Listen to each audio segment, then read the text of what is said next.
going on, everyone? Welcome back to my channel. Now that A Christmas Story Christmas is out and I've reviewed all 4 theatrically released and straight-to-video movies, it's time to rank all the Christmas Story movies I've reviewed from worst to best. Before we begin, let me know in the comments what your ranking of the Christmas Story movies are. As always, this is just my list and not a definitive ranking. Also, make sure to hit that thumbs up button if you like these videos, as it helps me out immensely by getting my content out there. And if you're new here, I hope you consider hitting that subscribe button so you can stay up to date with more movie-related content on a near daily basis. Now, one quick thing I should also mention, I am just covering 4 movies for this list. I know there were some TV movies for PBS and the Disney Channel that were adapted from Gene Shepard's works, but I did not include them for this. I generally don't include TV movies in my review series or rankings, especially older TV movies that were made to specifically have commercial breaks and all that just have a different feel from theatrically released and even direct-to-video movies. So maybe that'll be something I revisit in the future, but for this, we're just sticking with the 2 theatrically released movies and the 2 direct-to-video and streaming movies. So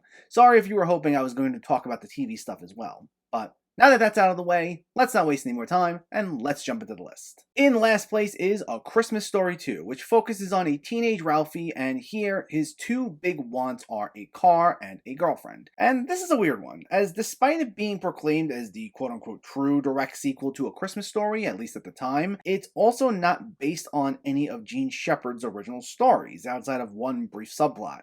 Instead, the writer of this movie, Nat Maudlin, takes over as narrator, working off original material and imitating Shepard's storytelling style, and he tries recapturing that warmth of childhood innocence similar to the original, but all the jokes here instead are these very cartoonish, mean-spirited slapstick gags, like characters falling down or getting harmed in these very over-the-top ways, and it just feels so far removed from what made the works based on Shepard's writings so charming. Those movies are full of silly antics, but they're still ultimately very grounded. Like, you can still believe that just about everything in A Christmas Story can happen, and that's what makes those jokes so funny. Here, though, you'll have these newer takes on familiar gags, and they're just supposed to be more ridiculous, and that's the entire joke. Like, Flick now gets his tongue stuck in a mail tube this time around, which also winds up being a big thing with this movie. It calls back a lot to the original and revisits a lot of classic scenes, but it does so in a way that ultimately feels very lazy, and it calls back to the original just for the sake of calling back to it, and it loses sight of what made those classic moments so endearingly funny. And then to add to that,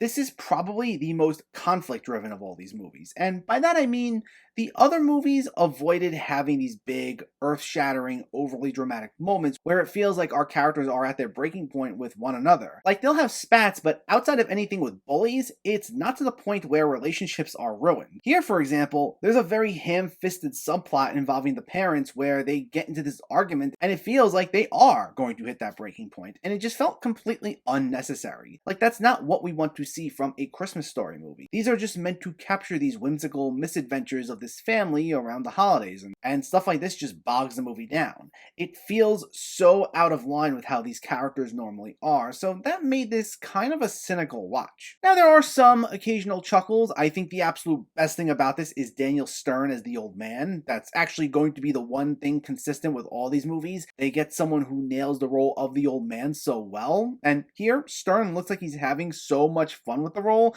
and you get some nice chuckles from him at times, but unfortunately, it's nowhere near enough to save this, and it's still overall a pretty sluggish watch. Number 3, My Summer Story, and I think of these 4 movies, this might be the one that people probably heard of the least, because this is another weird one. This is the only other one of these 4 entries directly based on Gene Shepard's stories. They actually bring back Shepard to narrate this, but they kind of downplayed its connection to A Christmas Story at the time of its release. It was initially released under the title It Runs in the Family, and it didn't really play up the fact that it was a sequel to A Christmas Story in its advertising. On top of that, because this was made 10 years after A Christmas Story, everyone aged out of their roles, so with the exception of Ralphie's teacher, everyone's recast. So on the surface, it's pretty easy to see why people don't even know it's a sequel, and as a result, it bombed at the box office.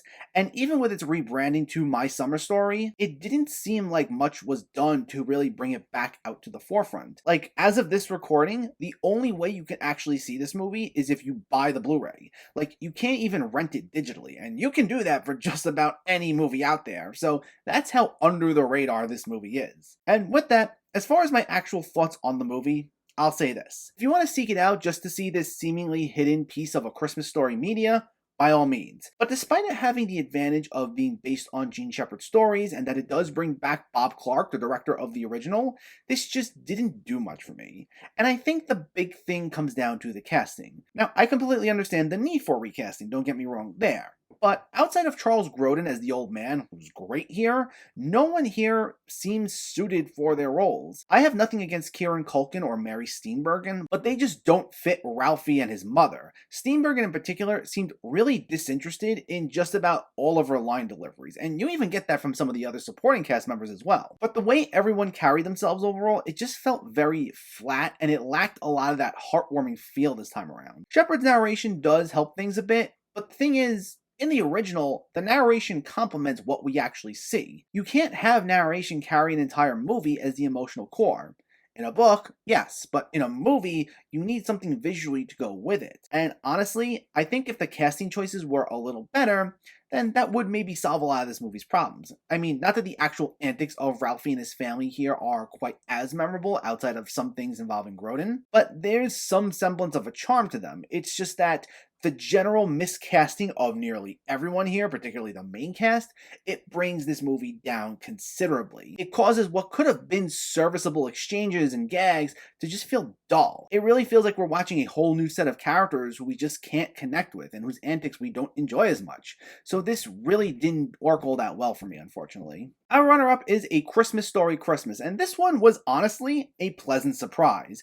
I really did not have that high of expectations for this. Like, I know legacy sequels are what's popular right now, where you'll bring back a lot of the original cast and you'll play heavily into people's nostalgia, but not all of those legacy sequels have worked, and we're getting a lot of these for movies where it's questionable if we even needed a sequel to begin with. And when I heard this was in line for the legacy sequel treatment, I thought this was going to be an unnecessary slog, especially considering how lackluster My Summer Story and A Christmas Story 2 are. But consider me shocked that this wasn't even just a serviceable trip down memory lane. This is actually a really solid movie. Of course, we're still not talking anything on the same level as the original, but there's still plenty about it that work that I can see myself revisiting it. Now, yes, it does follow some of the same tropes we've gotten in a lot of recent legacy sequels where it'll take these things we're nostalgic for and point them out and be like, hey, remember this? It's back now. We have callbacks to classic characters, classic sequences, we even get the return of the dream sequences, and while not everything is a home run, it works considerably better here than in A Christmas Story 2, where it simply rehashed the old gags in a more forced and much more over-the-top manner. This didn't just replay the classic gags.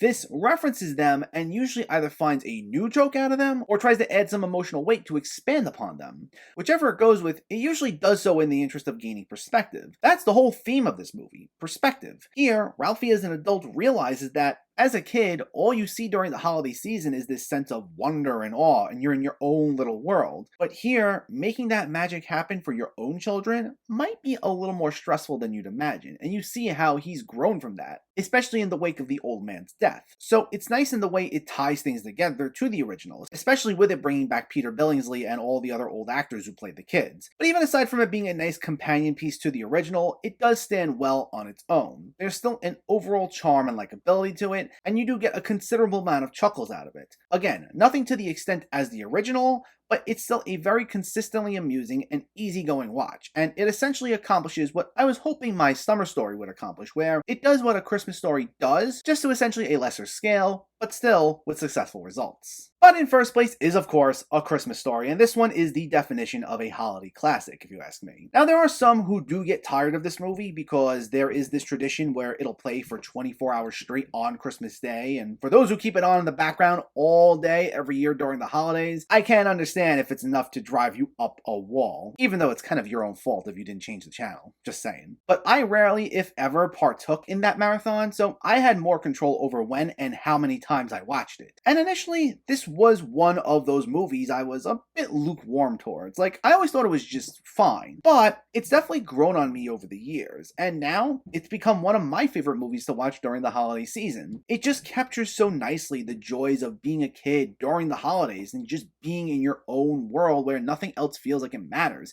and you just look to have as much fun as you can. This captures that feel so nicely, and you can find yourself so lost in all the fun that you realize it's one of those movies that's not exactly the easiest to make. I mean, with it being based on Gene Shepard's stories and having Shepard himself narrate this, it does go a long way, but it's also a movie with a very loose structure. The Red Ryder BB gun story is the overarching plot, but it's not always at the forefront, so a lot of what goes on in between is really nothing more than fluff. Very memorable fluff, don't get me wrong there. There are so many quotable and iconic sequences, but moments like Flick getting his tongue stuck, oh fudge, be sure to drink your Ovaltine, the leg lamp subplot, a lot of those could have been removed, and they'd have no effect on the Red Ryder storyline. So you have a very vignette-like film with only loosely connected stories that basically just look to capture a certain feel. And some might find that a bit boring, but for me and for many, because of just how well done it all is and how organic so much of it felt, I think it brings so much charm to the movie. This is just a nice, breezy watch that knows exactly what it is, doesn't look to be much more than that, and completely owns it. And because of that, I always have so much fun with it now. And it's not only heartwarming, but it brings a lot of laughs. Maybe a few things here and there that don't age the best in the way it tries capturing life in the 1940s, but those moments aside, this is a fun movie. It's heavily in my rotation now during the holiday season.